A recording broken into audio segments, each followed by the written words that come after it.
प्रयागराज की पावन धरा पर तक्षकेश्वर महादेव का एक मंदिर है।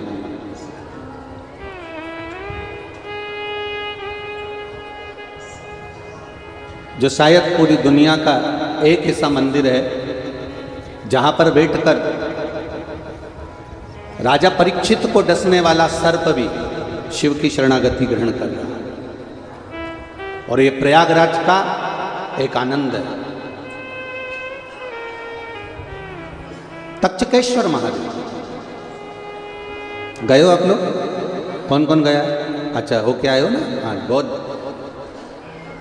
पूरे प्रयागराज का एक ऐसा महादेव का मंदिर जहां पर केवल आप कुछ क्षण के लिए बैठते हो और वो तक्षकेश्वर महादेव ना जाने कितने विष से, कितने ताप से, कितने दुख से आपको दूर कर देता है और अपना बनाने का प्रयास करता है। वो तक्षकेश्वर महादेव। तक्षकेश्वर महादेव महाराज दरियाबाद के मोहल्ले में, आप लोग वहीं से हैं क्या? अच्छा, दरियाबाद के मोहल्ले में माँ यमुना जी के घाट पर बना हुआ तक्षकेश्वर महादेव का एक अनुपम लीला है। जिस समय पर राजा परीक्षित सोने का मुकुट धारण कर कर जा रहे हैं, स्वर्ण मुकुट, और वो भी कोई साधारण सा मुकुट नहीं है राजा परीक्षित के मस्तक पर। राजा परीक्षित ने अपने दूतों से कहा कि जो सर्वश्रेष्ठ मुकुट हो, जो सुंदर हो, अति सुंदर हो, उस मुकुट को लेकर। अब उनको नहीं मालूम था कि जो मुकुट आया है राजा परीक्षित के मस्तक पर रखने के लिए, वो जरासंध का। वो मुकुट राजा परीक्षित को लाकर दिया गया और राजा परीक्षित ने उस मुकुट को अपने मस्तक पर धारण करा। शिव महापुराण कथा कहती है, एक मांग का टीका,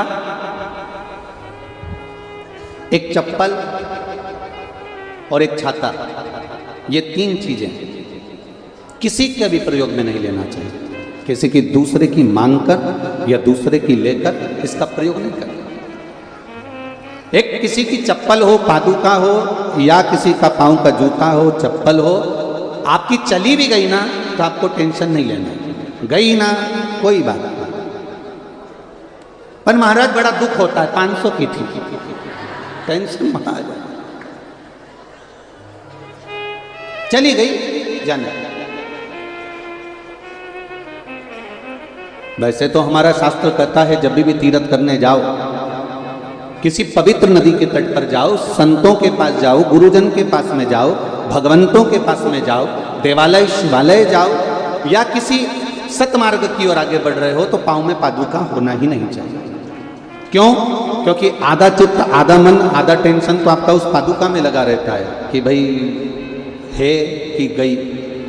आधा टेंशन तो वहां लगा रहता है, ध्यान लगा रहता है बार बार। कई बार चली भी जाती है और जाने के बाद कितना टेंशन होता है कि अब मैं किसकी ले जाऊं। चिंता तो व्याप्ति है, ऐसा नहीं कि चिंता नहीं व्याप्ति होता है। तो यहां पर हमारा सनातन धर्म कह रहा है कि एक मांग का टीका, एक पादुका और एक छाता। इसलिए हमारे सनातन धर्म में जब किसी का मृत्यु हो जाती है या कोई किसी के घर में कोई उद्यापन करता है या कोई बड़ा आयोजन करता है या कोई पूजन कराता है तो उसमें पद की महत्वता होती है। उस पद में दो चीजें बड़ी खास होती है, एक पांव की चप्पल और एक छाता।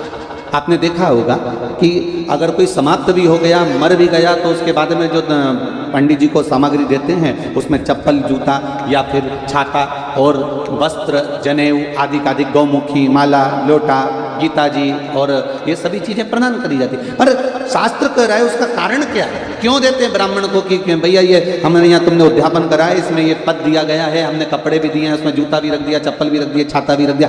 छाता और चप्पल की महत्वता क्यों कही गई? क्योंकि ये दो चीजें ऐसी हैं जिसमें काल समाया होता है। जब हम किसी को ये प्रदान करते हैं तो ये मानकर करते हैं कि हो सकता है हमारे जीवन में कोई दुख हो, तकलीफ हो, कष्ट हो, रोग हो, बीमारी हो, वो इसके दान करने से समाप्त हो जाए। राजा परीक्षित के मस्तक पर सोने का मुकुट आया, वो भी जरासंध का आया और वो जरासंध का मुकुट राजा परीक्षित पहनकर इतने आनंदित हो गए, इतने आनंदित हो गए, उनको लगा ये रतन से जड़ा हुआ है, ये हीरे से जड़ा हुआ है, बड़ा सुंदर है, बड़ा सुंदर है। उनको कितना प्रसन्नता होती है, कितनी प्रसन्नता होती है कई लोगों को सुंदरता का स्वरूप देखकर। कई लोग अगर ज़्यादा सुंदर होते हैं तो दर्पण के सामने लगे होते हैं।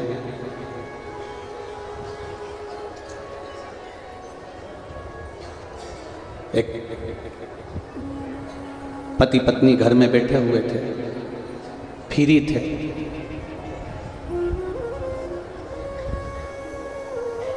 घर में घुस गई बहुत सारी मक्खी। दोनों को टेंशन हो गया, ये मक्खियां कहां से आ गई। कंपटीशन करते हैं कौन कितनी मारता। दोनों ने कंपटीशन कर दिया। पति ने भी मक्खी मारी, पत्नी ने भी मारी। पति 2 मक्खी मारकर लेके आया और पत्नी के पास आकर बोला मैंने 2 मार दिए। ये स्त्री है, ये पुरुष है।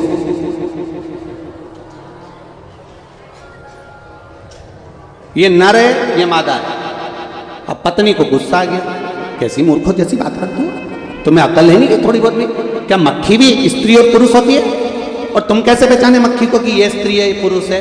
अरे तुझे क्या मालूम, जो मक्खी ये मैं पकड़ के लाया हूं, ये कांच पे बैठी थी, दर्पण पे, और ये ऐसे ही घूम रही थी, तो मैं समझ गया था दर्पण पे चिपकी हुई है मतलब स्त्री ही है पक्का।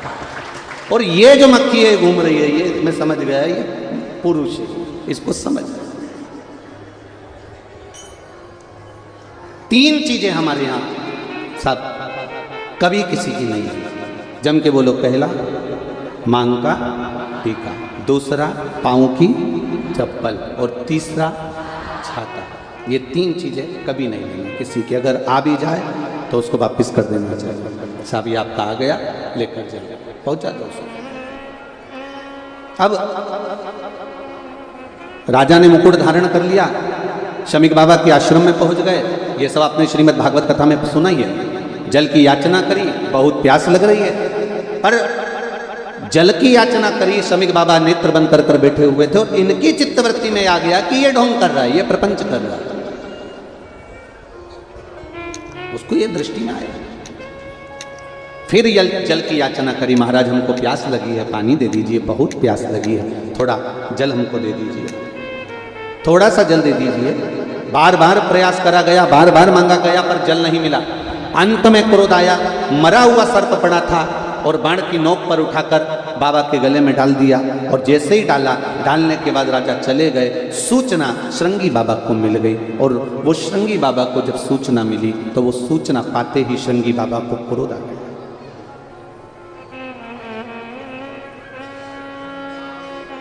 श्रृंगी बाबा को क्रोध आ गया।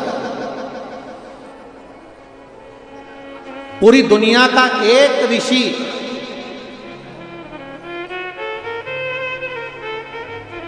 पूरी दुनिया का एक ऋषि ऐसा था, पूरी दुनिया में एक संत, एक साधु, एक सन्यासी, एक तपस्वी, एक साधक, एक उपासक, एक ऋषि ऐसे थे जो परमात्मा को पृथ्वी पर लाने के लिए अपनी जिंदगी तक दांव पर लगा दी थी। वो श्रृंगी ऋषि।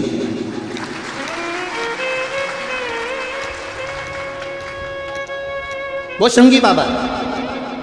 जिस समय पर दशरथ जी के घर में संतान नहीं हुई और पुत्र कामेष्ठी यज्ञ करवाया गया, गुरुओं ने कह दिया पुत्र कामेष्ठी यज्ञ करवाना है। पूरी पृथ्वी पर सूचना करी गई, हर जगह पर सूचना गई कि यहाँ पर पुत्र कामेष्ठी यज्ञ करवाना है, पुत्र कामेष्ठी यज्ञ करवाना है, पुत्र कामेष्ठी यज्ञ करवाना है। एक से बढ़कर एक विद्वान थे, एक से बढ़कर एक तपस्वी थे, एक से बढ़कर एक साधक थे, एक से बढ़कर एक सन्यासी थे, एक से बढ़कर एक सारे के सारे संत महात्मा विराजमान थे। पूरे भारत की भूमि पर संतों को ढूंढा गया कि कोई आए और पुत्र कामेष्ठी यज्ञ करवा दे। चारों तरफ सूचना पहुंचाई गई कि कोई पुत्र कामेष्ठी यज्ञ करवा दे, और पुत्र कामेष्ठी यज्ञ करवाने के लिए कोई आगे नहीं आया। तब गुरु जी के पास में फिर सूचना गई। दशरथ जी ने हाथ जोड़कर कहा कोई पुत्र कामेष्ठी यज्ञ नहीं करवा रहा।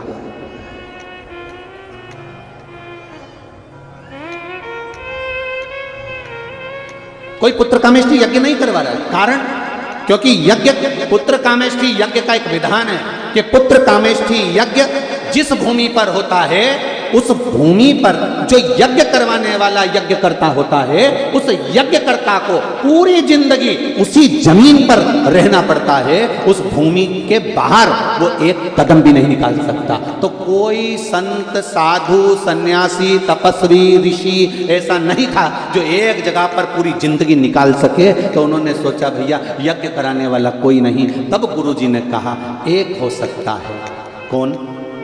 श्रृंगी को बुलाओ और पुत्र कामेष्ठी यज्ञ करवाओ। श्रृंगी के पास में खबर गई तो श्रृंगी ऋषि ने ध्यान लगाकर देखा कि गुरुजी ने खबर पहुंचाई है पुत्र कामेष्ठी यज्ञ की, गुरुजी मेरा कुछ हित चाहते होंगे इसलिए यज्ञ करवा रहे होंगे। श्रृंगी बाबा ने तुरंत ध्यान लगाकर देखा कि गुरु की आज्ञा है और पुत्र कामेष्ठी यज्ञ करवाना है, उस परमात्मा को लाने की सामर्थ्यता गुरु में है और गुरु ने मुझको दी है, तो मैं एक भूमि पर पूरी जिंदगी निकाल सकता हूं, परमात्मा को पृथ्वी पर ला सकता। इतने बड़े बड़े संत वशिष्ठ बाबा जैसे कितने बड़े बड़े गुरु विराजमान थे और बुलाया किनको? श्रृंगी बाबा को, श्रृंगी ऋषि को। कारण केवल इतना सा था कि उन्होंने अपना सर्वस्व देने के लिए तैयार होगा। सर्वस्व, एक संत, एक साधु, एक सन्यासी, तपस्वी, साधक, उपासक और एक जो भगवान का भक्त होता है वो अपना सर्वस्व देने को तैयार हो जाता है। पर उसमें कहीं कामना रह जाती है तो फिर वो सर्वस्वता नहीं दे पाता है। कहीं कामना रह गई, कहीं लोभ रह गई, आसक्ति रह गई, वासना रह गई, तृष्णा रह गई तो नहीं दे पाएगा। महाराज जी एक पत्र बड़ा सुंदर आया,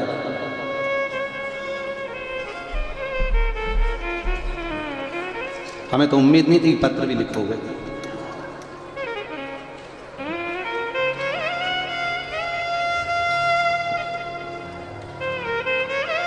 शंभु शरण पड़े घड़ी रे दुख काटो दया दिव्या केसरवानी प्रयागराज मुट्ठी गांव से हूं। आप ही ने लिखा है, आपने लिखा है प्रयागराज कभी नहीं भूल पाएगा आदरणीय सतुआ बाबा जी का एहसान। ये पत्र लिखा है। प्रयागराज वासी कई माताओं ने महाराज जी पशुपति व्रत करे हैं केवल इस शिव पुराण को थोड़ा सा सुनने के। सतुआ बाबा जी का एहसान जिंदगी भर प्रयागराज नहीं भूल पाएगा। थैंक यू सो मच बाबा जी, दिल लूट लिया आपने सबका जो शिव महापुराण के। ये पत्र बैठिए बैठिए, शंभू की कृपा है, कहीं आपका पुण्य कहीं। और मेरा निवेदन है, भले मैं मानता हूं कि गेट लगा है, पर्दा लगा है, आपको हमारा दर्शन नहीं हो रहा होगा, हमको आपका दर्शन नहीं हो रहा होगा, पर एक फिल्म में एक शॉट देखा था बड़ा सुंदर, वो तुझसे मिलने के लिए तेरी कसम एक मुलाकात। महाराज जब हमने उसको देखा तो उसमें बताया था ना वो उसको देखती है ना वो उसको देखता है, फिर भी इतना अटूट प्रेम रहता है कि आखिरी में एक बार तो ट्रेन चलते चलते चलते चलते और दिख ही जाती है। तो आपका विश्वास और आपका प्रेम, इस व्यासपीठ से कहना चाहूँगा, प्रयागराज की भूमि से, आप कहीं पर भी बैठकर कथा सुन रहे हो, ये विश्वास करता महादेव का एक बार दर्शन जरूर होगा, निश्चित। ये पक्का है, आपका विश्वास नक्की, आपका विश्वास पक्का, भरोसा पक्का। एक पत्र और है, देखिए। अब हाँ, तो यहाँ पत्र लिखने के लिए नहीं मिला होगा तो इसको कहीं प्रसाद बट रहा होगा, पोहा वगैरह। अब ये तो प्रयागराज का मेला है तो उन्होंने सोचा प्लेट अच्छी है अपनी, झूठी तो नहीं है। हाँ देख लो, ये तो पोया खा लिया, हमें क्या लगता था। मालती यादव, शक्ति चोरा, प्रयागराज से। आप ही हैं? दोनों हाथ हिला दो एक बार। श्री शिवाय नमस्ते। मालती यादव, शक्ति चोरा, प्रयागराज से हूँ। गुरुजी, 1 लोटा जल का दाना चावल का क्या महत्व है, ये क्या वर्णन करूं गुरुदेव। मुझे बच्चेदानी में कैंसर हो गया, हमारे घर में सब बहुत परेशान हो गए। तब मेरी बहन की बेटी ने बताया कि शिव महापुराण की कथा आस्था चैनल पर आती है, शिव कथा को सुनो और मौसी उस कथा को टीवी के सामने सुन लेना और टीवी के सामने ही भगवान से प्रार्थना करना। गुरुजी हमने वही करना प्रारंभ करा। आपके बताए अनुसार शिव मंदिर जाते, एक लोटा जल चढ़ाते, बेलपत्री उठाकर लाते, उसको खा लेते, आचमन करते शिव जी के जल का। दूसरी बार जब हम डॉक्टर को दिखाने के लिए हॉस्पिटल गए तो डॉक्टर भी अचंभे में था, मेरा कैंसर ठीक हो गया। ये शिव तत्व है। बैठिए बहन बैठिए, श्री शिवाय नमस्कार। डॉक्टर भी अचंभे में था कि मेरा कैंसर ठीक हो गया। ये शिव तत्व है, ये शंकर औघड़ी। आप भले 2 दिन की कथा मिली है, 2 दिन का प्रवचन मिला है, 2 दिन का आप शंकर के गुणगान में बैठे हो, इस व्यासपीठ से विश्वास से कहता हूं, जिस कामना से आए हो यहां से खाली नहीं जाओगे, झोली भर कर। जिस कामना से आए, आपका भरोसा बस शिव के प्रति होना चाहिए, दृढ़ होना चाहिए। आदरणीय परम पूज्य 1000 संत श्रोमणी श्री श्री रविशंकर जी महाराज जी के शिष्य आदरणीय ने कहा कि सतुआ बाबा कल के लिए भी और प्लानिंग कर रहे हैं कि कहाँ भरूं तुमको, है तो ऐसा नहीं कि कहीं। और देखो प्रशासन ने कितनी व्यवस्था संभाली है, कितनी व्यवस्था। और ये बाबा की कृपा है, आप लोग पुलिस प्रशासन हो, आदरणीय प्रशासनिक जितने भी सदस्य हो, कितना भाव से आप लोगों को संभाल करके आप लोग आनंद से। और कई लोग ऐसे हैं जो खड़े हुए हैं बस कथा का रस तत्व लेने के लिए। जैसे आदरणीय महाराज जी कह रहे थे कि कल से आपके चेहरे पर बम फटाके फूट रहे हैं, बड़ी खुशियां हैं आपके चेहरे पर। ये तो शिव तत्व है, शंकर का संवाद कर। केवल एक श्रृंगी बाबा ऐसे थे जिन्होंने मन बना लिया था कि मैं एक जगह पर पूरी जिंदगी निकाल दूंगा, पर उस वैकुंठ अधिपति को मृत्यु लोक में लेकर आऊंगा। और पुत्र कामेष्ठी यज्ञ श्रृंगी बाबा ने कराया और उनको पूरी जिंदगी, पूरा जीवन एक जगह पर, जिस भूमि पर यज्ञ किया था उस भूमि पर निकालना, एक जगह। शिव तत्व साधारण नहीं है। भगवान शंकर की कथा साधारण नहीं। महाराज शिव कथा कहती है, रोज रोज किसी के घर जाओगे तो तुम्हारा मान घट जाएगा। बोलो सही है? मान घट जाएगा। रोज रोज अगर किसी के घर जाओगे तो तुम्हारा मान घटेगा, सम्मान घटेगा। पर शिव महापुराण की कथा कहती है, रोज रोज शिव के मंदिर जाओगे तो तुम्हारा मान और सम्मान दोनों बढ़ेगा। रोज रोज अगर आप शंकर के मंदिर जा रहे हो, रोज रोज शिवालय जा रहे हो, रोज शिव के द्वार जा रहे हो, तो तुम्हारा मान भी बढ़ेगा, सम्मान भी बढ़ेगा, इज्जत भी बढ़ेगी और नाम भी बढ़ेगा। और क्या वो दे सकता है?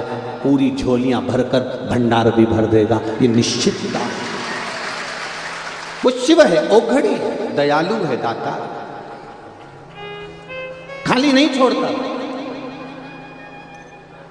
हम मानते हैं जितना बड़ा प्रागण्य है प्रयागराज मेले के हिसाब से उतना बड़ा है, पर जरूरी नहीं कि आप सब अंदर आकर बैठे। आपको जहां जगह मिले बस बैठना जरूर उसके चरणारविंद, उसकी शिव महापुराण के सम्मुख में, उसके साक्षी में। कंकर शंकर की भूमि भले बिछात नहीं हो, रज में बैठना, क्योंकि ना जाने कौन सा कंकर हमारे जीवन को संवार कर शंकर के रूप में प्राप्त हो जाए, जहां मौका मिलता। जरूरी नहीं है कि आप आगे आएंगे या हम लोग आगे बुलाएंगे तब आप लोग यहाँ विराजमान। ना ना ना ना, भगवान का भजन कहीं पर भी बैठ कर करो, कोई दिखावा नहीं करना है हमको। जल चढ़ाओ शिव को, पर छल के साथ जल ना चढ़ाओ, शिव स्वीकार करना। खबर मिली शृंगी बाबा को कि शमीक बाबा के गले में मरा हुआ सर्प डाल दिया। जानकर बड़ा क्रोध आया, और क्रोध आया तो उन्होंने तुरंत श्राप दे दिया, जिस राजा ने मेरे पिता के गले में मरा हुआ सर्प डाला है उसकी मृत्यु आज से 7वें दिन तक्षक नाग के डसे से हो जाए। नाम दिया है तक्षक नाग के डसे से हो जाए। और जिस शिवालय की हम बात कर रहे हैं प्रयागराज की भूमि में, उसका नाम क्या है? तक्षकेश्वर महादेव। जरा ध्यान देना, वो कोई साधारण सा महादेव नहीं है जो प्रयागराज की भूमि पर बैठा है जनमानस का कल्याण करने के लिए।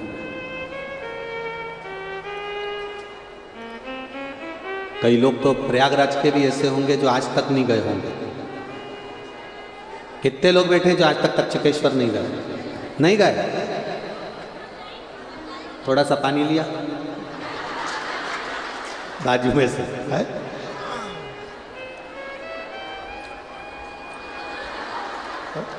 बताओ, प्रयागराज में रह रहे और तक्षकेश्वर महादेव नहीं गए? गजब है। बोल बम का नारा है। जितने प्रयागराज में रहने वाले हो, कितने हो रहे? बहुत सारे, धल धल बाकी धल धल।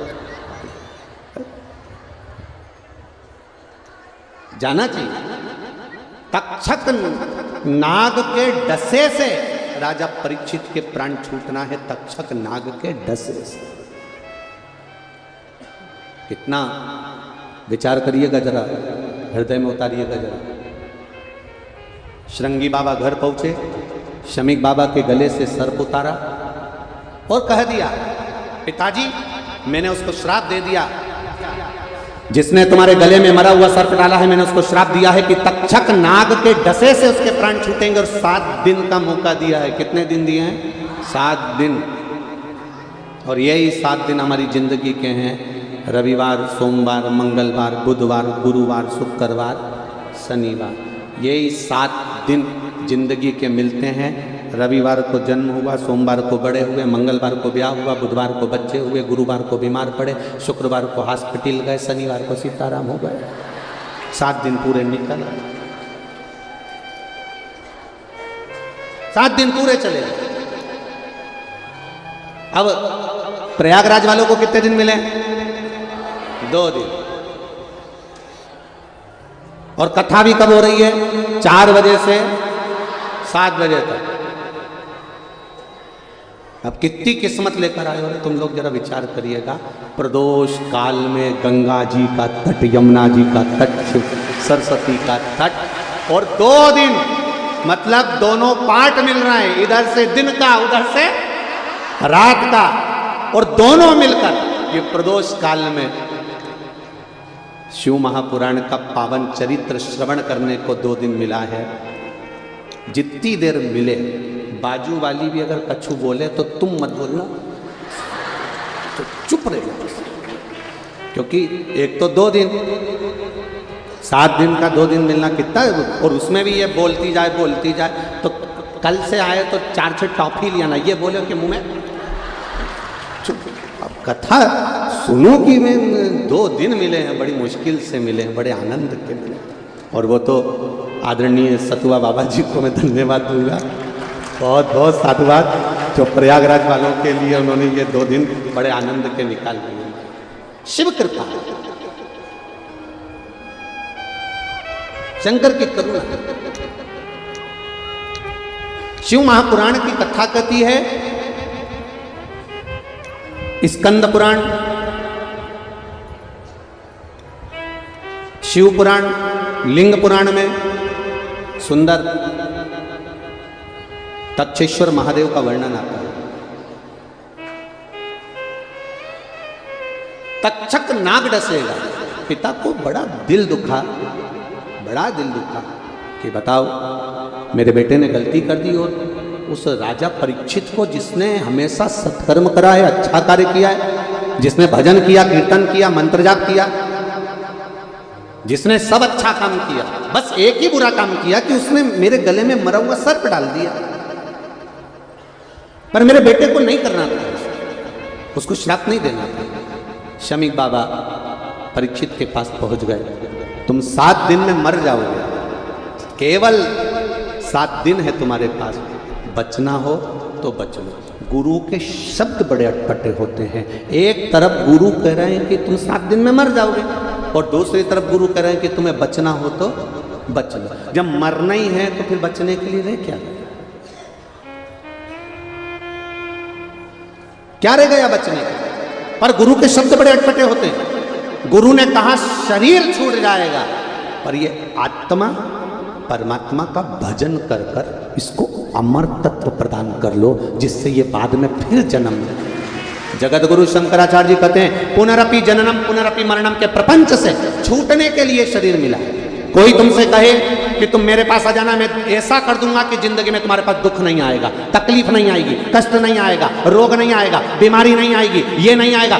मानव की देह मिली है, मनुष्य का शरीर 2 कारणों से मिलता है। एक, मनुष्य का शरीर मिलता है भगवान का भजन करने के लिए, और दूसरा मिलता है पूर्व के कर्म का भोग भोगने के लिए। अब चाहे तुम रोकर भोगो चाहे हंस कर भोगो। कोई कितना ही कह दे, कोई कहे कि मेरे पास आ जाना, मैं तुमको दुख नहीं आने दूंगा। कोई कहते तुम मेरे पास आ जाना, मैं बीमारी नहीं आने दूंगा। कोई तुमसे कह दे मेरे पास आ जाओ, मैं तुम्हें कष्ट नहीं आने दूंगा। तो फालतू की बात है ये कोई भी तुम्हारे सामने अगर कोई प्रमाण कर दे कि मैं तुम्हें दुख नहीं आने दूंगा, तो ऐसा अगर होता तो राम जी के पास में इतने बड़े बड़े गुरु जी थे, राम जी को दुख नहीं आता। भगवान कृष्ण के पास बड़े बड़े गुरु जी थे, भगवान कृष्ण को दुख नहीं आता। अपना घर, अपना द्वार, अपना परिवार छोड़कर भगवान वृंदावन छोड़े, मथुरा गए, मथुरा छोड़ी द्वारका गए। भगवान को बार बार छोड़कर जाना नहीं पड़ता अगर कोई दुख मिटाने वाला मिल जाता। स्वयं के दुख स्वयं को भोगना है, स्वयं को मिटाना है। तो फिर लोग कहते हैं शिव महापुराण की कथा क्यों सुने, शंकर जी के मंदिर क्यों जाएं, शिव जी के पास क्यों जाएं? क्योंकि तुम्हारी घड़ी, तुम्हारा पल, तुम्हारा समय, तुम्हारा नक्षत्र, दिन रात, सुबह शाम, सब कुछ मेरे देव अधिदेव महादेव ने बनाया है। इसलिए उसको कहते हैं काल अधिपति। जिसने काल बनाया, काल मतलब समय, जिसने घड़ी बनाई, जिसने पल बनाया, जिसने नक्षत्र बनाया, उसको कहते काल अधिपति। इसलिए उसका नाम है महाकाल। काल अधिपति, उसने घड़ी बनाई है, समय बनाया, नक्षत्र बनाया, पल बनाया, दिन बनाया, रात बनाया, जितने दिन बने, रविवार, सोमवार, मंगल, बुध, गुरु, शुक्र, शनि, ये घड़ी पल सब उसी ने बनाया, नक्षत्र उसने बनाया। तो जिसने घड़ी बनाई है, जिसने पल बनाया है, वो आपकी घड़ी को, आपके पल को सुधारना जानता है। ये हाथ में पहनने वाली घड़ी कपड़े की दुकान पर देखकर आना और कहना भैया मेरी घड़ी सही कर दो। घड़ी को ले जाना, मेरी घड़ी खराब हो गई, किसी के पास में जाकर कहना कि हमारी घड़ी सही कर दो, नहीं करेगा। घड़ी को घड़ी की दुकान पर ले जाना पड़ेगा, और घड़ी वाला तुमसे कहेगा मैं सेल डाल के देख लेता हूँ, चल जाएगी तो ठीक है, नहीं तो 7 दिन के लिए इसको यहाँ पे पटकना पड़ेगा। फिर किसी ने कहा साहब हमारे पास तो 7 दिन नहीं है, तो उन्होंने कहा 2 दिन पटक दो, मैं 2 दिन में भी सही कर दूंगा, प्रयास पूरा करूंगा कि मैं इसको 7 दिन की जगह 2 दिन में ठीक कर दूं। उसने कहा 2 दिन ले लो, 2 दिन में घड़ी सही कर दो, 2 दिन में हमारी घड़ी सही कर दो। क्यों साहब, मेरे को जाना है, मेरे पास ज़्यादा समय नहीं, मेरे मोहल्ले में शादी है तो मुझे बारात में जाना है, एक ही घड़ी है, अगर 2 होती ना तो चल जाती। तो उन्होंने कहा साहब 2 दिन में सही कर दो, भैया तुम तो मेरे को जानते हो, पहचानते हो, अपने वाले हो, तुम इतना काम नहीं कर सकते। तो उन्होंने कहा ठीक है मैं 2 दिन में सही कर दूंगा। उन्हें ली घड़ी को और घड़ी की पूरी मशीन निकाल के उनके पेट्रोल में डाल दी। तुम देखना इतनी बड़ी कटोरी में कुछ पेट्रोल रहता, पूरी मशीन निकाल के उसमें डाल दी, और निकाल के डालने के बाद 2 घंटा 3 घंटा उसको पड़ी रहने दी। पड़ी रहने के बाद उसने दूसरे दिन फिर घड़ी को निकाला और निकाल के उसको ब्रश से घिसा, घिसकने के बाद में फिर उसमें सेल डाला तो वो चल गई। अब उसको समझ में आया तो अपन को भी यही करना है, आज सबको पेट्रोल में डुबो दो, मतलब भक्ति में डूब जा, और डूबने के बाद कल तुमको जब घिसा जाएगा निश्चित है मेरा शिव मिल जाएगा। घड़ी सवर गई, सुधर गए। अब तुमने तुरंत देखी, ओ हो चल गई। बस जिस दिन घड़ी को तुमने घड़ी वाले को दिया उस दिन उसने घड़ी चला दी। उसी तरह जिसने ये जीवन दिया उसको तुमने 1 लोटा जल दिया तो उसने तुम्हारी जिंदगी संवार ली। बस इतनी शुक्र। हम भटके ना, कोई कहे मेरे पास आ जाओ मैं भभूति दे दूंगा, कोई कहे मेरे पास आ जाओ मैं बेल दे दूंगा, कोई कहे मेरे पास में आ जाओ मैं ये कर दूंगा। ना ना ना ना, कहीं नहीं जाना। एक जगह वो शमशान में रहने वाला, भस्मी लपेटने वाला, सब में रमने वाला, श्वास में रमण करने वाला, 21,600 श्वास में वही चल रहा है। रोम रोम 3.5 करोड़ रोम छिद्र में वही रम रहा है। वो देव अधिदेव महादेव है, दूसरा कोई नहीं हो सकता, नहीं हो सकता।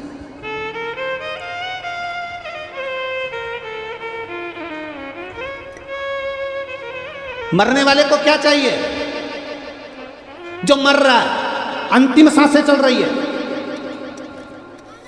अंतिम सांसें चल रही है, आईसीयू में पड़ा है, होश में पूरा है, मर रहा है, उससे पूछना रबड़ी ला दूं, मालपुआ, अब वो अंतिम सांसें गिन रहा है और ये पास में खड़ी गुलाब जामुन ला दूं, अंतिम सांसें।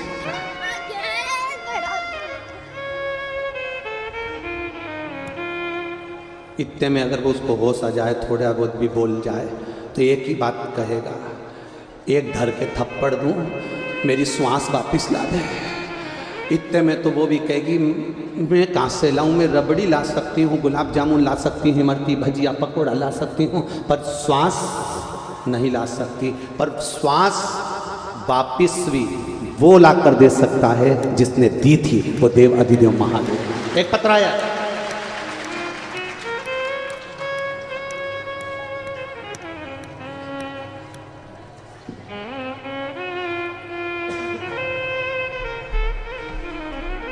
शादी की पत्रिका भी है, 9 फरवरी की शादी है। किसने दी है पत्रिका? आप लोगों ने दी है। श्री शिवाय नमस्ते। बाबा देव अधिदेव महादेव की कृपा से गुरुदेव के चरण को आनंद। मैं कीर्ति प्रयागराज से हूँ। बाबा की कृपा से बाबा से विनती करने हम लोग गए थे कुंवरेश्वर धाम, वहाँ से बोल कर आए और बाबा की कृपा से शादी पक्की हुई है, शिव कृपा से। गुरुदेव को बताना चाहूँगी, मेरे लीवर में दिक्कत आई थी और डॉक्टर ने कहा पूरा लीवर खराब हो गया है, अब आपके पास में समय नहीं है। लीवर किडनी दोनों को प्रॉब्लम हो गया। जब देख लिया पत्रिका पे आपने लिखा है, जब सब तरह से हार गए, तब देव अधिदेव महादेव की कथा सुनना प्रारंभ कर। एक लोटा जल, सारी समस्या का हल। बाबा को चढ़ाया, बेलपत्र का पान किया। दूसरी बार फिर डॉक्टर को दिखाने के लिए गए। गुरुदेव, बाबा की कृपा क्या होती है, डॉक्टर ने कह दिया तुम्हारी पूरी रिपोर्टें नॉर्मल हैं, लीवर और किडनी ठीक हो गए। बैठिए बहन, श्री शिवाय नमस्ते। बैठिए, ये शिव तत्व है, ये शंकर है, ये ओघड़ी है। बैठो बहन, हर हर महादेव। ये शिव। एक पत्र और है। मेरा नाम उत्तम सिंह, ग्राम रनिया डीही, तहसील हंडिया, प्रयागराज से हूँ। आप ही हैं? शिवाय नमस्ते। एक लोटे जल का क्या महत्व है गुरुदेव, एक बेलपत्री का मैं क्या वर्णन करूं। मेरे हाथ में कई सालों से गांठ पड़ी हुई थी, वो गठान बढ़ती जा रही थी, कम नहीं हो रही थी। गुरुदेव, किसी ने कहा कि टीवी पर कथा आती है, आप एक लोटा जल चढ़ाओ और कथा तो सुनो। मैंने एक लोटा जल चढ़ाना प्रारंभ करा। हमारा विश्वास पहले शिव में इतना नहीं था गुरुदेव।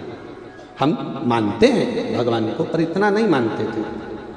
गुरुदेव, शिव जी को एक लोटा जल चढ़ाते, बेलपत्री लाते, कुंदकेश्वर महादेव के नाम से उसको खाते। बाबा की कृपा से मेरे हाथ की गठान ठीक हो गई, पूरी गठान गल चुकी है और पूरा आनंद बाबा ने मुझे प्रदान करा है। बैठिए बाबू, श्री शिवाय नमस्तु। हम तेरी कृपा बिना न हिले एक भी, लेते हैं श्वास तेरी कृपा से तनु।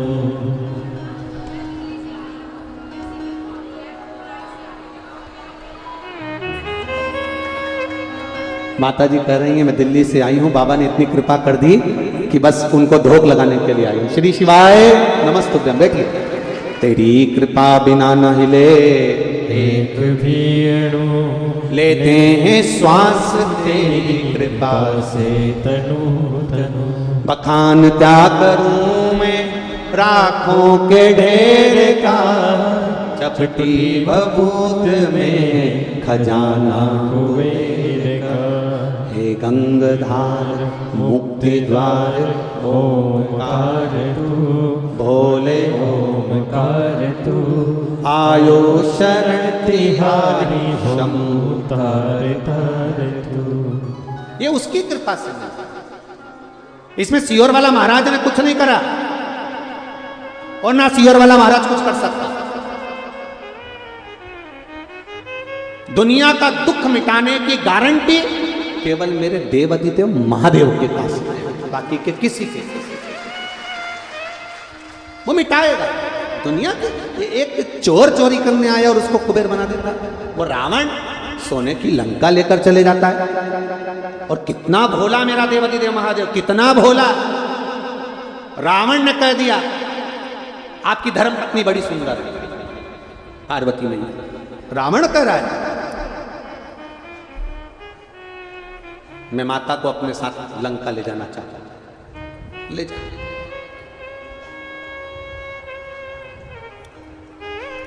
ले जा।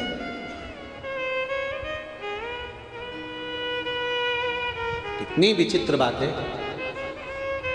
रावण ने पार्वती जी को पालकी में बिठाया, ले जाने लगा। पार्वती जी शिव जी को देख रही हैं, आपने अपनी अर्धांगिनी को भेज दिया। शिव जी ने कहा तू चिंता मत कर, मुझे तुझमें से एक देवी प्रकट करनी है और वो रावण लेकर जाएगा तभी प्रकट होगा। इतनी सुंदर मां पार्वती लेकर रावण चला। बीच रास्ते में भगवान शंकर ने षडानंद कार्तिकेय को भेज दिया और षडानंद कार्तिकेय बीच रास्ते में जाकर बोले अरे लंकाधिपति। कार्तिकेय ने बड़ा सुंदर स्वरूप बनाया और लंकाधिपति रावण से कहा किसको ले जा रहे हो? रावण कह रहा है दुनिया की सबसे सुंदर नारी को, पार्वती जी को लेकर जा रहा हूं। अच्छा, अरे वो देवाधिदेव महादेव है, अपनी धर्म पत्नी को इतनी जल्दी तेरे को देकर भेज ही नहीं सकता। तू जो पालकी में लेके जा रहा है वो सुंदर हो ही नहीं सकती। अरे कैसे कह सकते हो वो सुंदर नहीं है? कैसे कह सकते हो वो सुंदर नहीं है? लंकाधिपति रावण ने जो पालकी में से वस्त्र हटाया, मां काल रात्रि काली उसी पालकी में बैठी हुई थी। रावण भय खाकर भागा लंका के लिए। तुरंत रावण भय खाकर भागा। पार्वती मैया महाकाली ने पीछे से रावण को पकड़ा और पकड़कर महाकाली ने कहा अब तेरा विनाश का समय आ गया। जब घर की नारी को, स्त्री को, मां को या कोई भी स्त्री को, नारी को, माता को जब कोई गलत दृष्टि से देखना प्रारंभ कर देता है, समझ लो उसका विनाश का समय नजदीक आ गया। अब उसको जाना पड़ता है। जब नारी, जब स्त्री गलत दृष्टि से देखना प्रारंभ कर दिया, समझ लो बस बर्बादी का सिरा सम्मुख में आ गया। अब जाना ही पड़ेगा, नजदीक आ गया। 7 दिन दिए हैं राजा परीक्षित को। राजा परीक्षित कहते हैं कि आप कह रहे हो कि मुझे मरना भी है और कुछ उपाय कर ले, बचना हो तो बच ले। अब बचने के लिए रह का गया है, बचने के लिए क्या रहेगा? क्या कर सकते हैं हम बचने के लिए?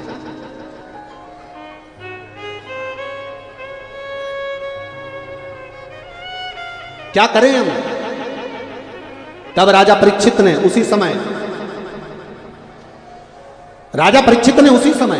अपना पूरा राजपाट अपने बच्चों को दिया और भगवान का भजन करने के लिए बाहर निकल गया। कोई कह रहा है कि यज्ञ करो, कोई कह रहा है अनुष्ठान करो, कोई कह रहा है ये करो, कोई कह रहा है वो करो।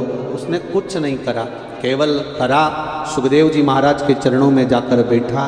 7 दिन श्रीमद् भागवत कथा श्रवण करी, मतलब अपने चित्त को परमात्मा से जोड़ने का प्रयास करा।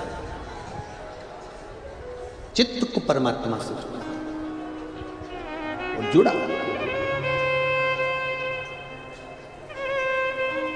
तक्षक नाग आया, डसा था कि नहीं डसा था राजा परीक्षित को? बोलो बोलो, भागवत सुनिए ना। डसा। कांच के महल में राजा को रखा गया, परिंदा भी पर नहीं मार सकता, ऐसी सेफ्टी राजा की करी गई।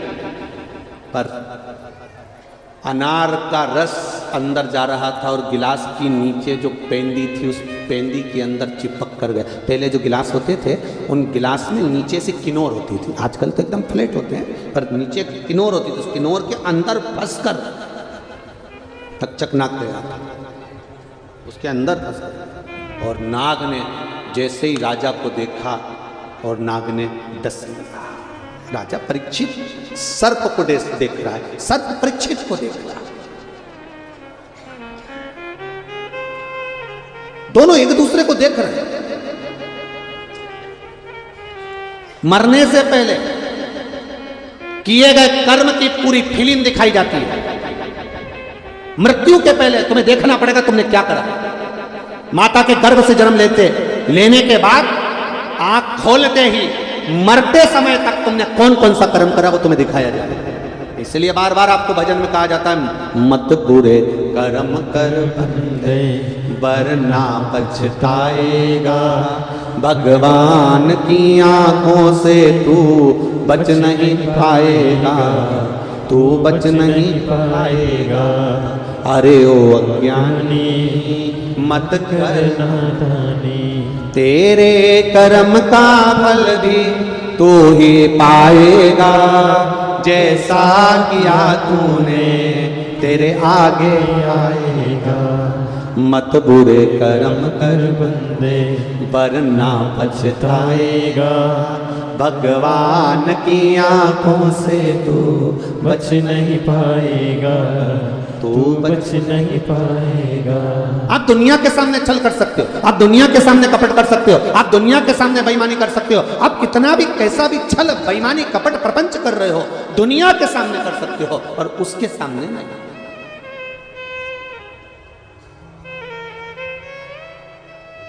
यहां समझा सकते हो, यहां तो तुम किसी से भी कह सकते हो मैंने ऐसा नहीं करा, कसम खा के कह रही हूं मैंने ऐसा नहीं किया, मैं तो ऐसी बोली नहीं, मैंने तो ऐसा बोला ही नहीं। बोलने के बाद भी हम कसम खा सकते हैं, सौगंध खा सकते हैं, खड़े हो सकते हैं, अदालत में जाकर पैसा देकर भी हम सब कुछ सुधार सकते हैं।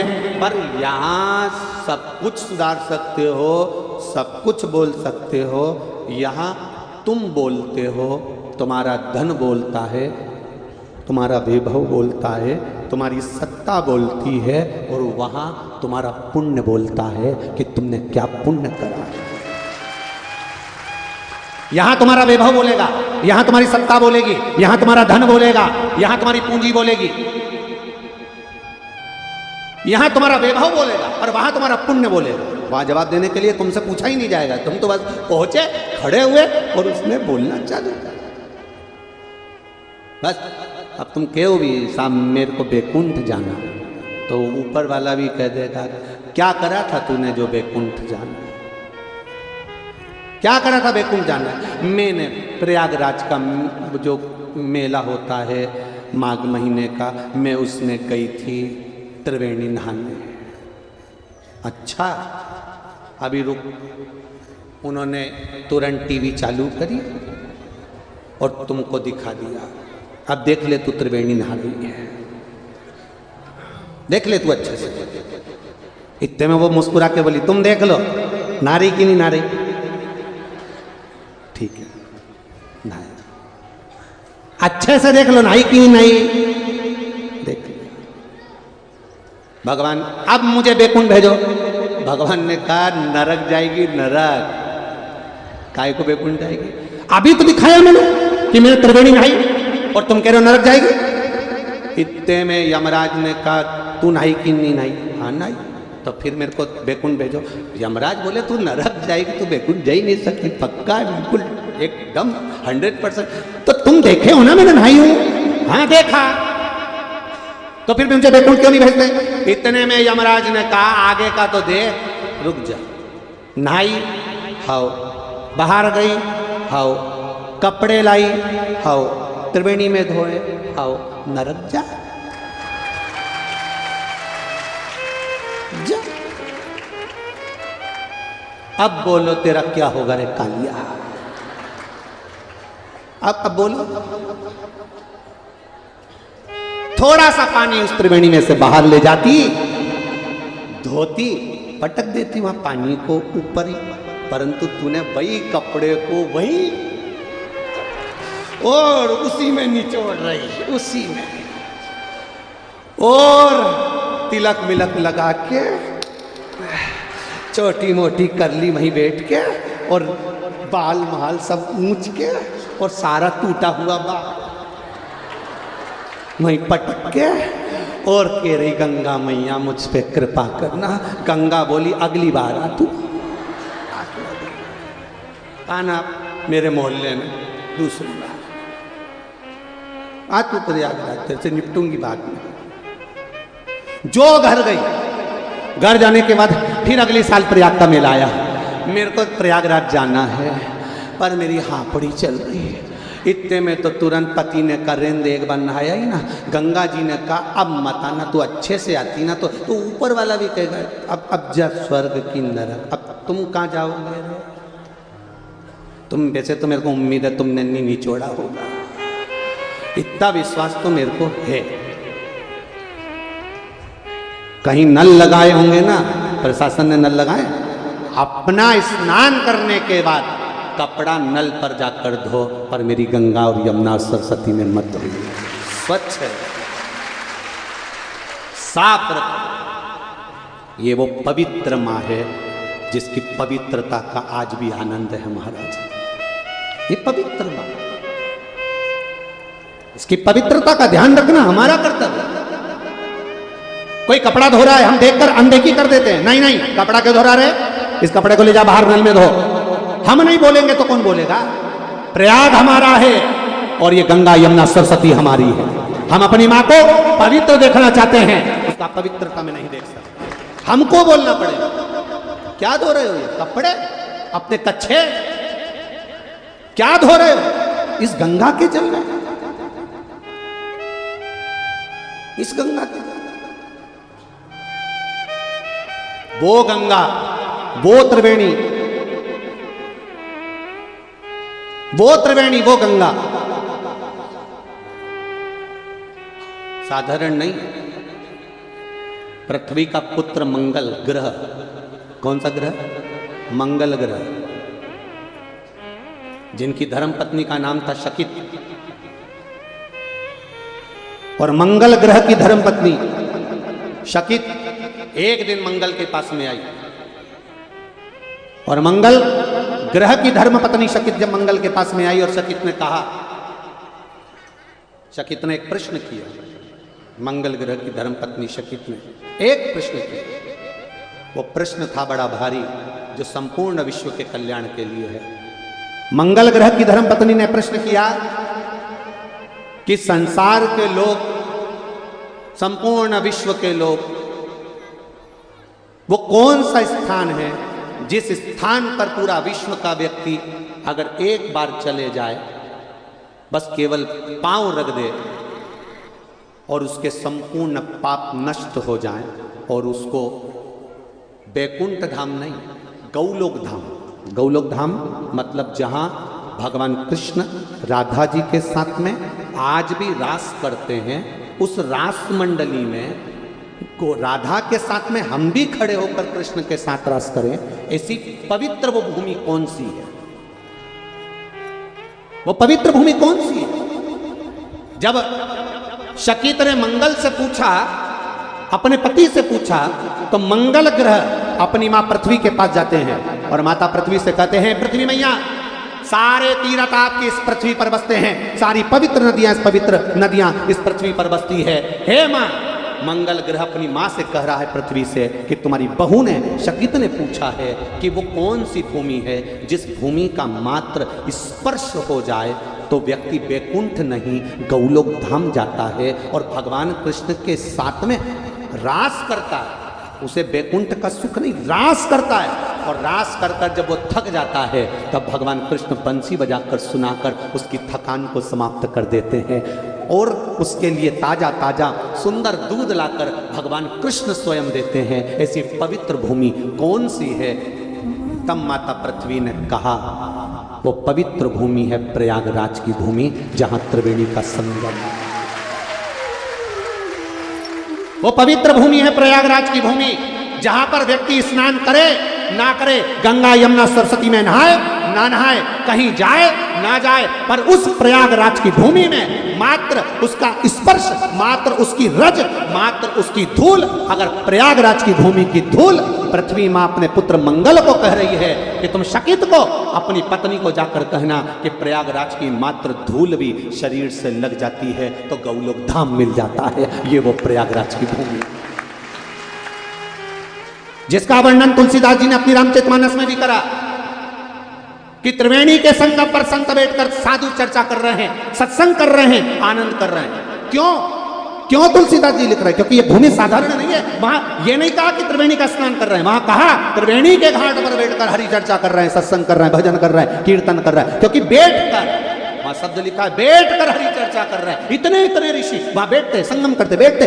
बैठने का मत, अभी आपको कहा था कि जहां मौका मिल जाए, रोड पर जगह है तो रोड पर बैठ जाओ, रोड पर जगह है तो रोड पर बैठ जाओ,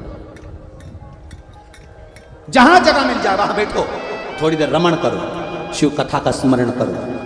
ये प्रयागराज की धरा है, जिस धरा पर आकर हमें गलत कार्य नहीं करना। कई लोग तो यहां एंजॉय करने आते हैं, मेला देखने आए हैं, एंजॉय करने आए हैं, कुरकुरे का पैकेट लाए, फाड़ा, खाया, पटक दिया, खाया, पैकेट पटक दिया, जमीन पर जा रहे, जाते जाते भी मुंह में गुटखा भरा, पिचकारी मार, दूसरा व्यक्ति आया, लांग कर गया, लांग कर गया। कितना गरुड़ पुराण में कहा गया है, गरुड़ पुराण जरा जरा ध्यान से सुनोगे तो मालूम पड़ेगा कि किसी पवित्र भूमि पर केवल थूकने का भी कितना दोष है। ये गरुड़ पुराण कहती है कि केवल थूक भी दिया और वहाँ से संत साधु सन्यासी तपस्वी साधक भगत निकल रहे हैं, तुम्हारा थूक पड़ा हुआ है, उसको लांग रहे हैं, तो जरा विचार करिएगा कि कितना भोगना पड़ता है केवल वह थूक देने पर गलत। जरा विचार करिए।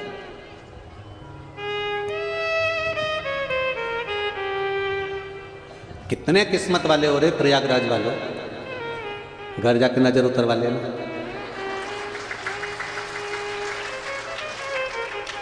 नजर ना लग जाए आपको। त्रिवेणी का संगम, रज,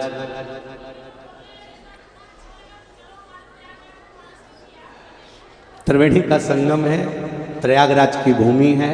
रज वही जो माता पृथ्वी ने मंगल को कहा था, अपनी बहुशकित को कहने के लिए कहा था, वह जब सुनो पढ़ो तो स्मरण होता है। अब तक्षक नाग ने डसा एक दूसरे को देख रहे हैं। परीक्षित मरते मरते भी तक्षक नाग को देख रहे हैं और तक्षक नाग परीक्षित को मरते हुए देख रहे हैं। दोनों एक दूसरे को देख रहे हैं। मनोदशा। मरने वाले को क्या चाहिए? गुलाब जामुन, रबड़ी और पेड़ा नहीं। मरने वाले को चाहिए थोड़ी श्वास मिल जाए। परीक्षित मर रहा है, प्राण छूट रहे हैं परीक्षित के। तक्षक नाग ने डसा है, तक्षक नाग परीक्षित को देख रहा है, परीक्षित तक्षक नाग को देख रहा है। मरते समय दुनिया के लोग भगवान से श्वास मांगते हैं, मुझे थोड़ी और श्वास दे दो, मुझे बचा लो, मुझे और दे दो, अच्छे डॉक्टर को दिखा दो, मैं और उम्र बन जाए, मेरी और उम्र मिल जाए, मुझे और उम्र मिल जाए। अभी संतों की जो कथा चल रही थी कंजरी में, तो उसमें हमने वर्णन करा था आयुष्मान भव और चिरंजीवी भव, दोनों में अंतर होता है। आयुष्मान भव दुनिया के लोगों को लगता है जैसे आशीर्वाद दिया कोई आयुष्मान भव कह दिया। आयुष्मान भव मतलब उम्र बढ़ जाए। क्या करोगे इतनी लंबी उम्र का? मुंह में से सोफा सेट चले गया, शरीर में आंतड़ियां नहीं बची, हाथ थर थर कांप रहे, आंखों से दिख नहीं दिया, कानों से सुनाई नहीं दे रहा, मुंह में खाने के लिए बत्ती सी नहीं बची, और ये पुराना आशीर्वाद मिला था, मेरी इतनी लंबी उम्र हो गई, आयुष्मान भव, उम्र लंबी हो गई, पर शरीर थोड़ी ना ठीक रहा। 90 साल, 95 साल, 100 साल कांप रहे हो, थर थर कांप रहे हो, भगवान से कह रहे हो मुझे उठा ले, सड़ रहा हूं पलंग पर। वेंटिलेटर पर पड़ा है, सड़ रहा है, पड़ा है, पर भगवान से करा उठा ले। भगवान के कैसे उठाऊं? इसकी काकी ने आशीर्वाद दिया था आयुष्मान भव, इसलिए पड़े रहने दो, उम्र बढ़ा दी पर शरीर वैसे ही रिया। इसलिए दूसरा आशीर्वाद होता है चिरंजीवी भव। चिरंजीवी भव का मतलब है जैसे तुम आज हो, मरते दम तक वैसे की वैसे ही रहो, सड़ना नहीं, गलना नहीं, बेकार नहीं होना। चिरंजीवी भव, जैसे आज हो आखिरी तक रहना, जैसे तंदुरुस्त, सुंदर, फुर्तीले आज हो, मरते दम तक रहना। इसको कहते हैं, जम के बोलो जरा, चिरंजीवी भव। अब तुम्हें कौन सा आशीर्वाद चाहिए? कितने दोगले हो रहे, तुरंत पलट लेते हो। अभी कल तक तो तुम अच्छे से कह रहे थे हमको आशीर्वाद दो, आयुष्मान दो। कोई महाराज जी अगर आशीर्वाद भी नहीं देना तो तुम उसका हाथ पकड़ दो, महाराज महाराज महाराज महाराज महाराज, एक बार सिर पे हाथ रख दो महाराज, एक बार सिर पे हाथ रख दो महाराज। और महाराज जी भी ऐसे ही, जिनने सिर पे हाथ धर दिया, और महाराज जी भी ऐसे सिर पे हाथ धर दिया, सिर पे हाथ धर दिया। और नहीं तो एक थे संत नामदेव जी महाराज, मंत्र लेने गए, गुरु दीक्षा, विश्वा थिएटर के पास पहुंचे, सूचना मिली कोई गुरु मंत्र लेने आया है। गुरुजी ने कहा जूता उठा और दे धड़ाधड़। गुरुजी ने कहा उठा जूता, दे धड़ाधड़। जूता उठाया, धड़ धड़ धड़ धड़ धड़ धड़ करते जाएं। इतने में तो चेला उठ के खड़ा हो गया, हम क्या गुरु मंत्र लेने आए कि जूता खाने? गुरुजी ने कहा जिनने जूता खा लिया उनको अंदर लिया, इसको बाहर निकाल दो। पूछा क्यों? कहा अभी भी तेरे पास गुरु के चरणों में आया है और अभी भी अहंकार और क्रोध तेरे पास में है, तो गुरु मंत्र नहीं टिक पाएगा, इसलिए तू जा, तू जा।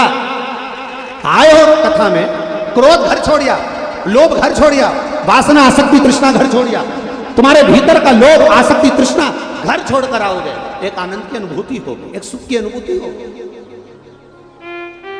तक्षक देख रहा है राजा परीक्षित को, परीक्षित राजा वो तक्षक को देख रहा है। तक्षक एक मरने वाला कहता मुझे बचा लो, मुझे श्वास दे दो, मेरी उम्र बढ़ जाए।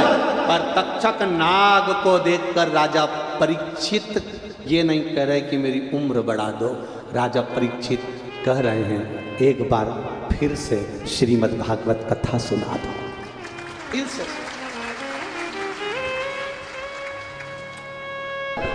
औगड़ी की कथा थी।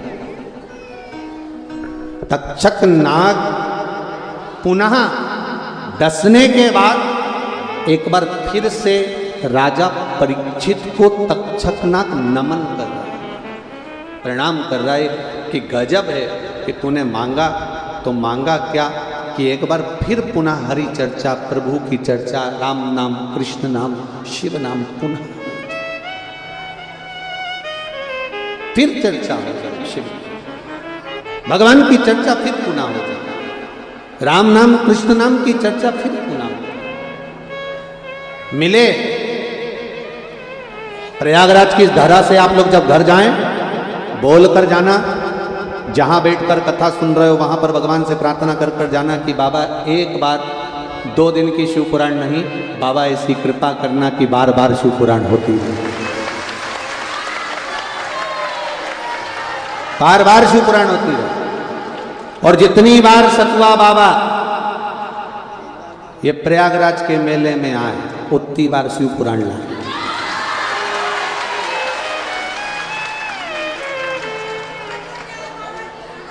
जय हो जय हो।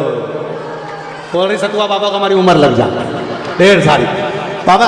तो ये जितनी बार बाबा कृपा करे, जितनी बार शिव कृपा हो, जितनी बार माँ गंगा की कृपा हो, त्रिवेणी की जितनी बार कृपा हो, जितनी बार मेरा हनुमान जी महाराज आराम से लेट कर शिव महापुराण की कथा को सुन रहे हो, जितनी बार उनका एक आनंद हो, वैसा सुख हमारे जीवन को प्राप्त हो। जय हो। तो ये सुख मिले हमको, ये एक आनंद की बात है। ये हम तो बस इतना ही कहेंगे कि भगवान से प्रार्थना इसी तरह की करना कि जब मिले तब बारंबार मिले, थोड़ा नहीं अधिकता में मिले, भगवान की कृपा में। शिव कथा शिव महापुराण कहती है तक्षक नाग और परीक्षित दोनों आमने सामने, तक्षक नाग भी सामने, परीक्षित भी सामने, दोनों। अब परीक्षित के प्राण छूट गए। तक्षक नाग की आंखों में अश्रु थे। ये कथा आपने श्रीमद् भागवत कथा तक श्रवण करी होगी कि परीक्षित चले गए, जन्मेजय ने सर्प यज्ञ किया, सर्पों की आहुतियां दी, सर्प यज्ञ चलता रहा। ये सब कथा आपने श्रवण करी होगी, सब सुना। अब जो शिव महापुराण में तक्षेश्वर महादेव का जो वर्णन किया गया है, ये कथा अब चालू की है। रोया तक्षक नाग। स्कंद पुराण में तक्षेश्वर महादेव की कथा है। शिव महापुराण में तक्षेश्वर महादेव की कथा है। रोया।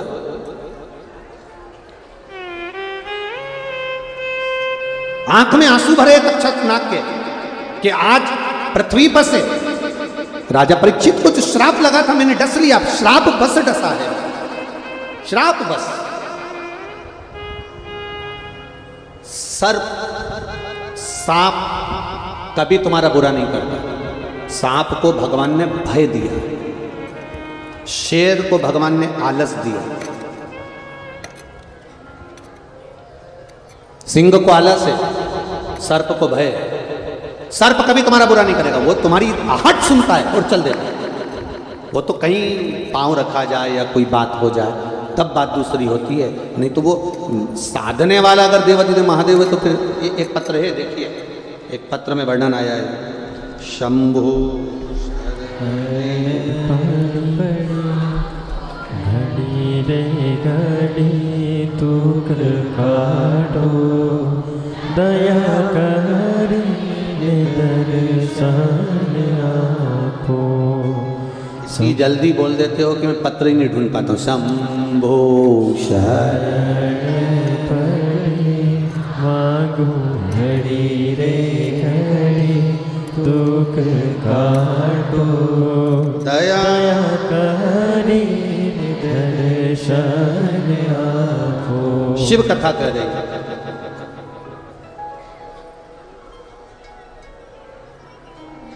मेरा नाम चुनमुन गौड़, पति रत्नेश गौड़, प्रयागराज मंदिर के निवासी हैं। कहीं बैठे हों तो हाथ लगाइए। आप ही हैं? श्री शिवाय नमस्ते। गुरुजी, मेरी शादी को 9 साल हो गए थे। 9 वर्ष से संतान नहीं थी गुरुदेव।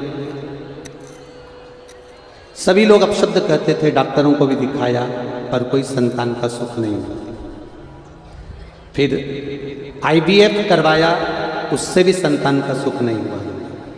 मोहल्ले के लोग, परिवार के लोग शब्दों के बांध कहते, बांध तक कह देते। 2019 में पहली बार आपके मुख से किसी ने कहा तो शिव महापुराण की कथा सुनी। फिर क्या बखान करूं गुरुदेव। आपने जो शिव महिमा का वर्णन किया था, 9 वर्ष तक जब मेरे को संतान नहीं हुई, मेरा रजो धर्म आना बंद हो गया था। मुझे रजो धर्म भी नहीं आता था। डॉक्टरों का खूब इलाज करवाया पर रजो धर्म भी नहीं आया। पहली बार सफेद आंकड़े का प्रयोग आपने कहा था कि रजो धर्म के 7वें दिन करना। जब रजो धर्म ही नहीं आया तो 7वें दिन कैसे करो। फिर भी मैंने भी भगवान को शिव मंदिर में चली गई आपकी कथा सुनकर। शिव जी को 1 लोटा जल चढ़ाया, बेलपत्र चढ़ाया, बाबा से कहा मेरा रजो धर्म बंद है तो संतान हो नहीं सकती। IVF करवाया, पुत्र संतान की प्राप्ति नहीं। 9 साल हो गए। डॉक्टर ने भी मना कर दिया तुम्हें औलाद नहीं होगी। हार कर नहीं बैठ सकती। सियोर वाला महाराज टीवी पर छाती ठोक कर कहता है कि शिव पर छोड़ दो। आज मैं जल चढ़ाऊंगी, बेलपत्र भी लेकर जाऊंगी और मुझे विश्वास है मेरा रजो धर्म आएगा। जो गया 5 साल हो गए। जल पिया, बेलपत्र खाई, घर आई और रजो धर्म आ गया। रजो धर्म आया, 2.5 महीने भी नहीं लगे। देवाधिदेव महादेव से प्रार्थना करी, सफेद आंकड़े की जड़ लाकर कमर में बांधी, तुमरुका जी का नाम लिया। बाबा की कृपा से मेरे घर संतान हुई और उसका नाम मैंने तुमरुका ही रखा। ये शिव कृपा। बैठिए बहन। श्री शिवाय नमस्ते। मैंने बच्चे का नाम भी तुमरुका ही रखा। ये शिव की कृपा से, शंकर की उदारता से। शिव बिना कुछ नहीं। शिव के बिना शंकर है तो सब है महाराज, सब कुछ। एक पत्र इसमें मिल नहीं रहा। कोई बच्चा 1 महीने का था और 1 महीने का बच्चा, उसका स्नान करा रही थी उसकी माँ, और पानी भगोनी में रखा था। स्नान कराने के लिए कोई दूसरा ले गया उस बच्चे को। आप ही ने लिखा था, हाँ वो पत्र में ढूंढ नहीं पा रहा हूँ। तो बच्चे को स्नान कराने के लिए कोई दूसरा ले गया, उसको लगा भगोनी में ठंडा पानी, उकलता हुआ पानी उस बच्चे पर डाल दिया। 1 महीने का बच्चा, अब उकलता हुआ पानी डाल दिया। तो इसके घर का कोई व्यक्ति शिव महापुराण की कथा श्रवण करता था, ऐसा ही है ना पत्र में, शिव महापुराण की कथा सुनता था। उस बच्चे को सीधे शंकर के मंदिर ले गए और जो शिव जी के ऊपर जलाधारी में जो जल था वो उंडेल दिया, हाथ में झेल कर बच्चे के ऊपर पूरा ठंडा पानी डाल दिया और बेलपत्री का चूरा कर कर वो उस बच्चे को लपेट दिया।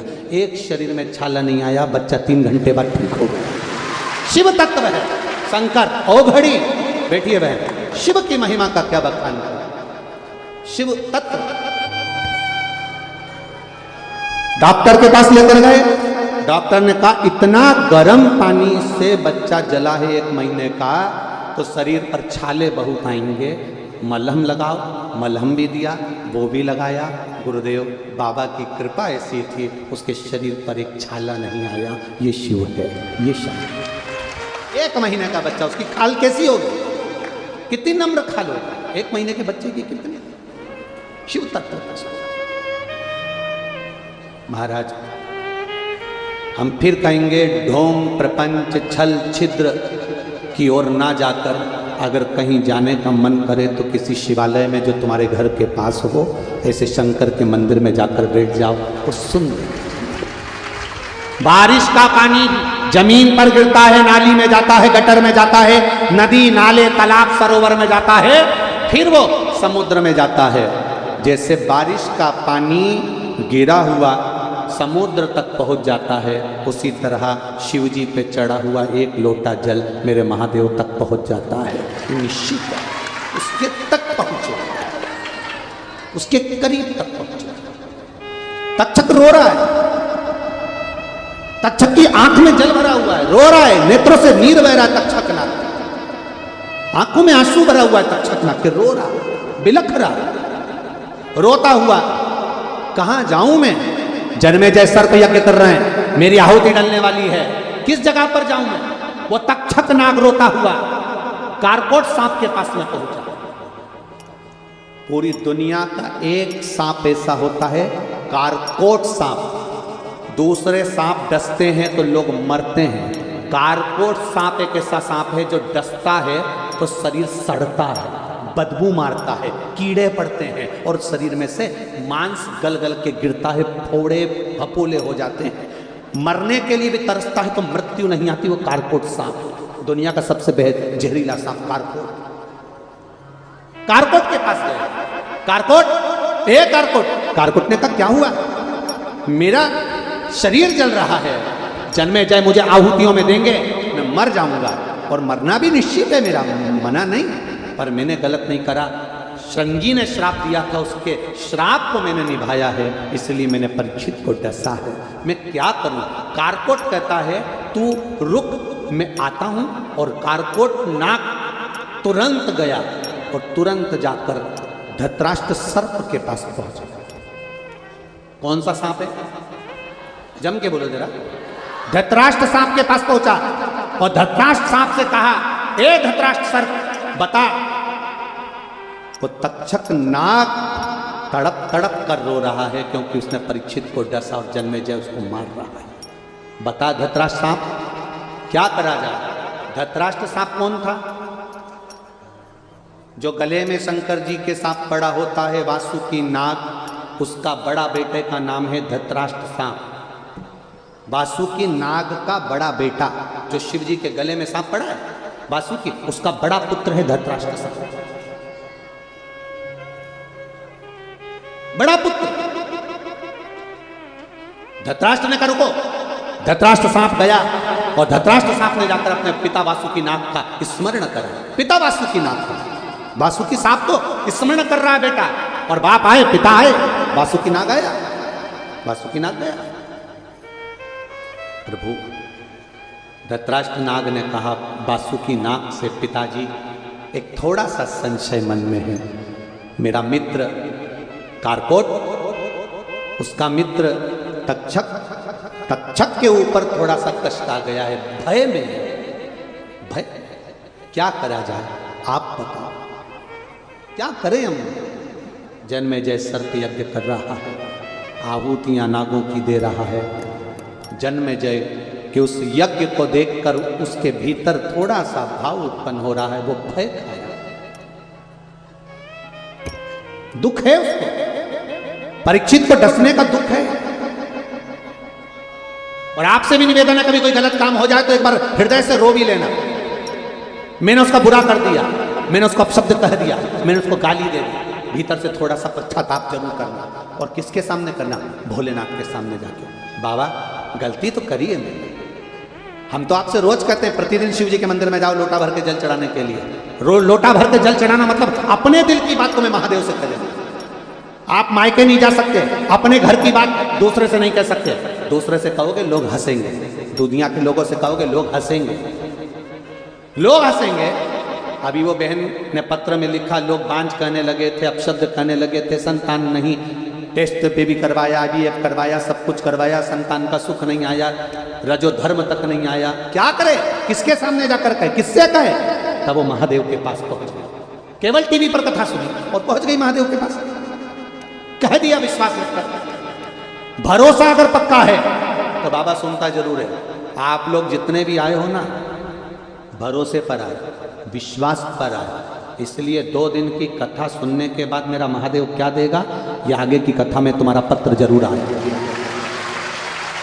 तुम्हारा पत्र आगे की कथा में जरूर पहुंचेगा। महादेव क्या देता है, शिव क्या देता है, शंकर क्या। लोग कहेंगे अभी ये कथा अभी रात्रि को 10 बजे टीवी पर आ जाएगी, आस्था चैनल पर 10 बजे रात को आस्था चैनल पर चालू हो जाएगी। क्या मिला? दुनिया के लोग कहेंगे आप कथा में जाकर बैठे थे प्रयागराज की भूमि पर, सतुआ बाबा के इस पावन प्रांगण में, सतुआ बाबा सेवा शिविर के अंदर कथा हो रही है, 3 घंटा तुमने कथा को दिया है, बाबा ने तुमको क्या दिया? तुम इतना जरूर कह देना मैंने क्या दिया, बाबा ने क्या दिया, ये तो नहीं मालूम, पर इतना विश्वास जरूर कहता है कि गाय का जो गोबर नीचे गिरता है तो वो धूल लेकर उठता है, जो महादेव की कथा में बैठता है वो कुछ ना कुछ लेकर उठता जरूर है। महादेव की कथा में बैठने वाला खाली नहीं जा सकता। केवल चोर चोरी करने आया था, अपना कपड़ा उतार कर त्रिशूल में लपेट कर जलाकर दिख रहा था चोरी का सामान। इतने में महादेव प्रसन्न होकर कह देते, जा तू कुबेर की सिंहासन पर बैठ जा। कुबेर को कुर्सी से नीचे उठा दिया, चोर को कुबेर बना दिया। आज भी जिस कुबेर की पूजन होती है वो चोर है, वो चोर को कुबेर बनाया। असली कुबेर तो बेचारा इधर उधर घूम रहा। भगवान विष्णु के पास पहुंच गया, बाबा भगवान विष्णु ने पूछा क्या हुआ? शंकर जी ने किसी चोर को कुर्सी पर बिठा दिया। भगवान विष्णु बोले उनके मामले में हम भी नहीं बोल सकते, उनके मामले में हम नहीं बोल सकते, क्योंकि एक बार उनको गुस्सा आ गया था तो उन्होंने यमराज को मार दिया था। यमराज की बेटी भी मर गई थी, मृत्यु देवी। केवल राजा श्वेत के चक्कर में यमराज के प्राण छूट गए थे, मौत भी मर गई। कभी आपने सुना कि यमराज मरा होगा? पर यमराज भी मर गया। मृत्यु देवी जो दुनिया के सामने आती है, मृत्यु देवी वो भी मर गई थी। उसको मारने वाला कोई दूसरा नहीं, मेरा देवाधिदेव महादेव था। आखिरी में सूर्य नारायण भगवान रोते हुए आ गए नारायण के सामने, मेरा बेटा मर गया, पोती मर गई, कुछ तो कृपा करो। उनने तो केवल राजा श्वेत का अंतिम समय था इसलिए उसको लेने गए थे। शंकर भगवान ने कहा लेने गया था तो पहले मेरे घर में आया, पृथ्वी पर आया, बैकुंठ जाता तब बात दूसरी थी। बैकुंठ में भगवान विष्णु है, इंद्रलोक में इंद्र, ब्रह्मलोक में ब्रह्मा, पृथ्वी पर महादेव। मृत्यु लोक का देवता कौन है? महादेव। मेरा घर है पृथ्वी। आपके घर में कोई अंदर चले जाए और फ्रिज उठा के ले जाए, तुम ले जाने दोगे? इतने सीधे तो नहीं हो रहे प्रयाग वाले कि तुम ले जाने दोगे। खड़े नहीं हो जाओगे, ए कौन है रे, फ्रिज कैसे उठा लिया, वॉशिंग मशीन कैसे उठा ली? तो भगवान शंकर भी इतने सीधे तो नहीं है कि उनके घर में से कोई सामान लेके चले जाए और वो ले जाने दे। शंकर जी की इस पृथ्वी पर यमराज आया और राजा श्वेत को उठा कर ले जा, और वो भी कहां से? शिव मंदिर में से। सूर्य नारायण बोले कि उनने तो नियम का पालन करा। शंकर भगवान बोले सारे नियम बाहर में रख दो, मेरे मंदिर के अंदर मौत कैसे आ रही, ये मुझे अच्छा नहीं लगा। अगली बार अगर यमराज नीचे आए तो पहले मुझसे पूछे कि कमलाबाई को ले जाऊं, और मेरा मन करे कि कमलाबाई को ले जा तो ले जा, और मुझसे पूछे फिर मैं कह दूं कि ये काम कर बिमला को ले जा, तो तू बिमला, मेरे से पूछे बगैर तू किसी को नहीं जा। अकाल मृत्यु वो मरे जो काम करे चंडाल का, काल उसका क्या बिगाड़े जो भक्त हो महा काल का। कैसे ले जा सकता है? पढ़े यमराज को जीवित करिए। सूर्य नारायण भगवान ने विनती करी तब यमराज को जीवित करा, मृत्यु देवी को जीवित करा। भगवान विष्णु सामने खड़े थे, शंकर जी से पूछा आप बताओ क्या चाहते हो? शंकर भगवान बोले बस इतना चाहता हूँ जो मेरा भजन करे, कीर्तन करे, स्मरण करे, उस समय पर काल उसके पास में ना घूमे, महाकाल घूमेगा और कोई ना घूमेगा। मैं घूमूं, कोई ना घूमे, किसी के घूमने की जरूरत नहीं है। बस यही शिव महापुराण की कथा कर रही है।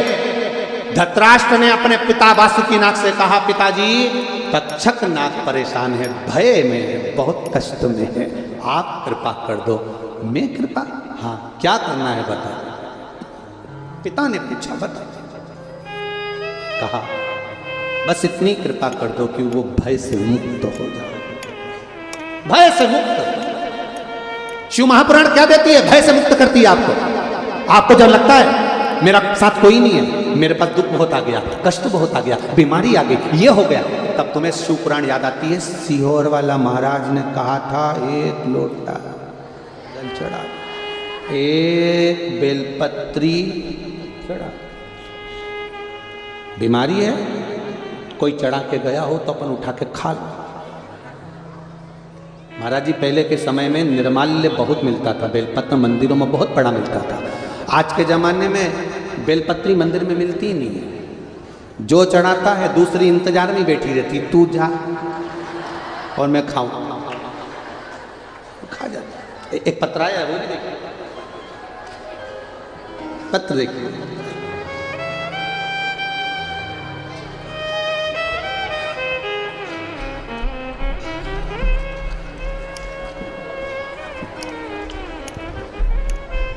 शंभो शरण पड़ी मांगू घड़ी रे घड़ी, दुख काटो मिल गया मिल गया। अरे शरण आपो।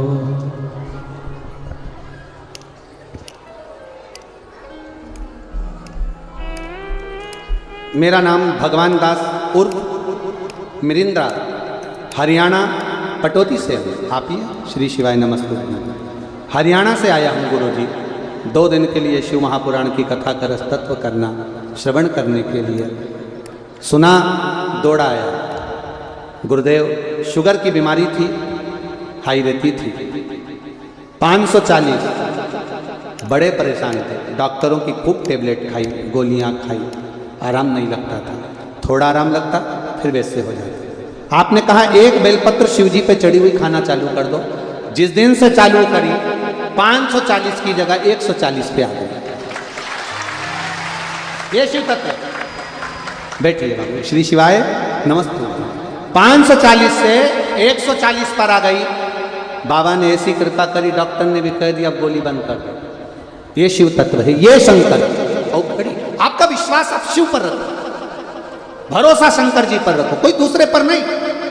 आएंगे दुनिया के लोग, बहुत आएंगे, आपको कहेंगे ऐसा करो वैसा करो। ना ना ना ना, कुछ नहीं करना। सारी समस्या का हल एक लोटा जल। क्या किसको रोइए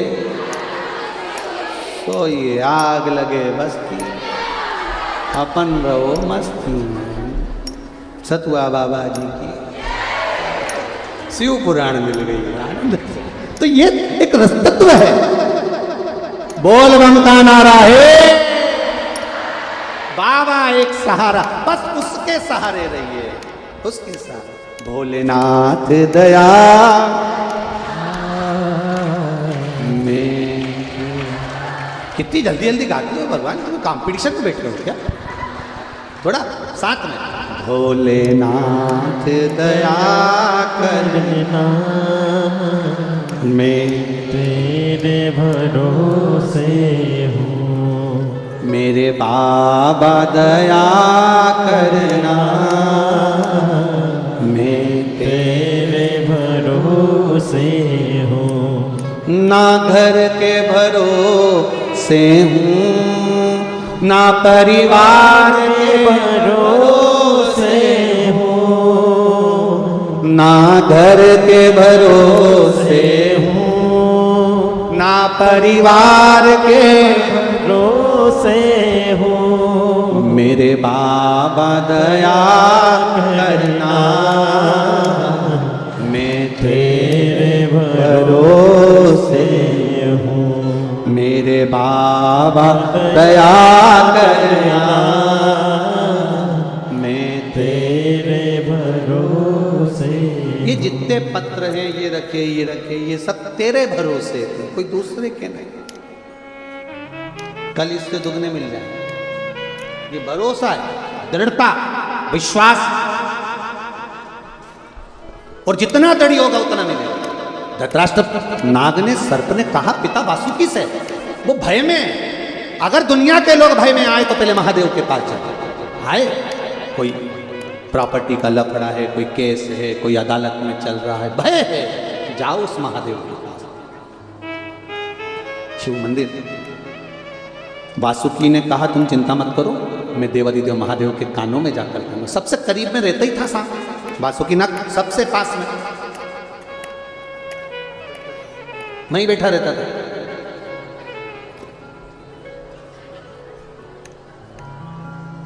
एक बार तो भगवान विष्णु ने भी भगवान शंकर जी से पूछ लिया था, ये सांप तुम्हारे पास 24 घंटा कान के पास रहता है, अच्छी बात है क्या?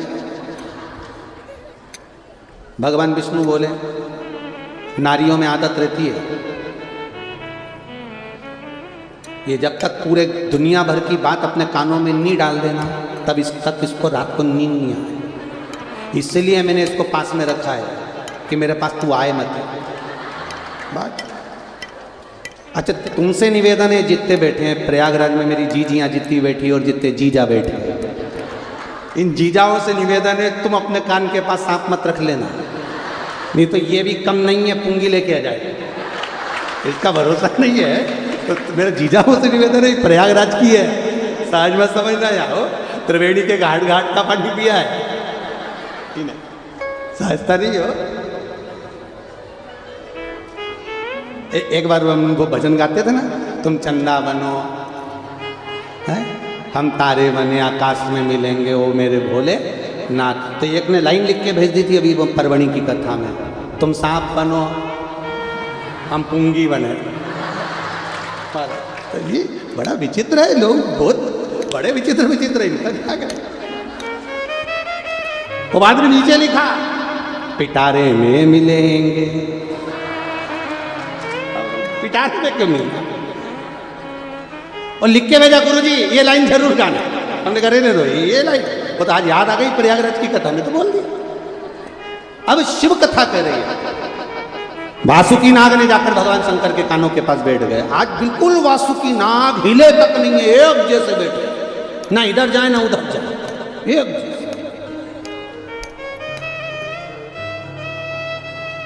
टेंशन तो रहता है ना, एक जैसा कोई बैठा रहे, एक जैसा अगर कोई बैठा रहे, अच्छा कई बार एक जैसा नहीं भी बैठा, कहीं का विचित्र भी बैठा रहे तो भी सोचने में तो आता है। अब एकदम,